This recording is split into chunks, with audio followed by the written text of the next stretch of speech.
কেন্দ্রীয় মন্ত্রীর সামনেই ভারতীয় জাদুঘরে দুর্নীতির অভিযোগে গেরুয়া শিবিরের দুই কর্মী সংগঠনের মধ্যে বচসা ঘিরে তুলকালাম।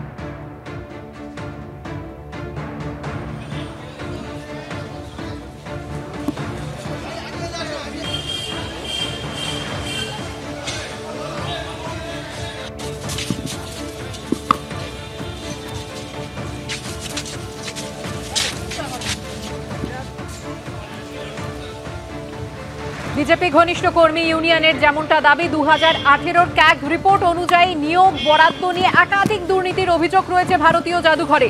এদিন কেন্দ্রীয় সংস্কৃতি মন্ত্রী গজেন্দ্র সিং শেখাওয়াতের সামনেই সেই প্রসঙ্গ উত্থাপন করায় বাধা দেয় বিরোধী গোষ্ঠী। অন্যদিকে আরএসএস এর শ্রমিক সংগঠন ভারতীয় মজদুর সংঘ প্রভাবিত কর্মী ইউনিয়নের দাবি দুর্নীতি হয়েছে মনমোহন সিং এর নেতৃত্বাধীন কংগ্রেস সরকারের আমলে। দুপক্ষের বচসা চলাকালীন মন্তব্য না করেই জাদুঘর থেকে বেরিয়ে যান কেন্দ্রীয় মন্ত্রী।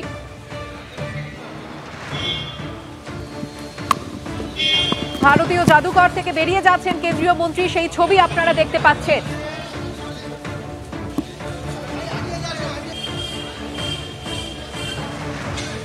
আসছি পরের খবরে। রবীন্দ্র সরোবরের উন্নয়নের জন্য কেন্দ্রীয় সরকারের দেওয়া অর্থ সঠিকভাবে ব্যবহার করা হচ্ছে কিনা তা খতিয়ে দেখতে অডিটের দাবি তুলল পরিবেশ কর্মী এবং কালচারাল অ্যান্ড লিটারেরি ফোরাম। এর জন্য 10 দিনের সময়সীমা বেঁধে দিয়েছেন তারা কেএমডিএ-কে। জাতীয় সরোবরের তকমা পাওয়া রবীন্দ্র সরোবরের উন্নয়নে কেন্দ্রীয় সরকার যে অর্থ দিয়েছে তা সঠিকভাবে ব্যবহার হয়েছে কিনা তা খতিয়ে দেখতে অডিটের দাবি তুলল পরিবেশ কর্মী এবং cultural and Literary farm.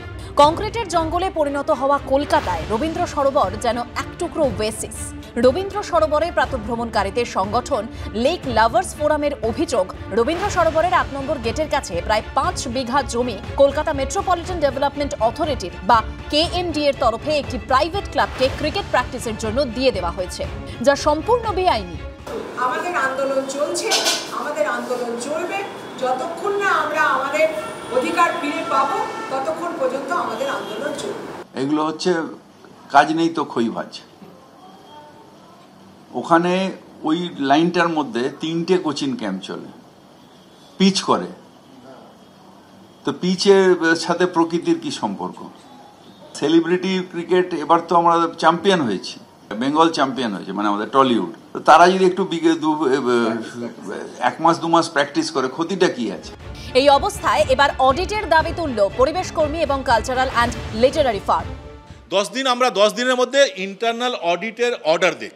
KMDA এই যে বিভিন্ন ইস্যু তোলা হয়েছে সেটা ঠিক না ভুল, অডিট করুক। 3 বছরের বেশি যদি অডিট না থাকে তাহলে ন্যাশনাল লেকের যে তকমা আমরা পেয়েছি সেটাও নাকি ওমিট হয়ে যেতে পারে। আমরা ববি হাকিম সাহেবের কাছে আবেদন করছি যে প্লিজ আপনি এটাকে এই দল ওই দল, কে জিতেছে কে পরাজিত হয়েছে এই আঙ্গিকে না দেখে এনারা যে বক্তব্যগুলো রাখছেন, যে কথাগুলো বলছেন, সে কথাগুলো একবার শুনুন এবং আপনার লেভেল থেকে যেটুকু করার সেটা আপনি করুন। এই জীব বৈচিত্র্য ঠিক রাখতে গেলে সেখানে এনভায়রনমেন্টাল অডিট দরকার। 103 বছরে লেকটা ড্রেজিংই হয়নি, এটা একটা বিরাট ঘটনা। একটা জাতীয় সরোবর যার লেকটা 103 বছর কোনো ড্রেজিং হয়নি, সেই ব্রিটিশরা করে গেছিল, তারপর কোনো ড্রেজিং হয়নি।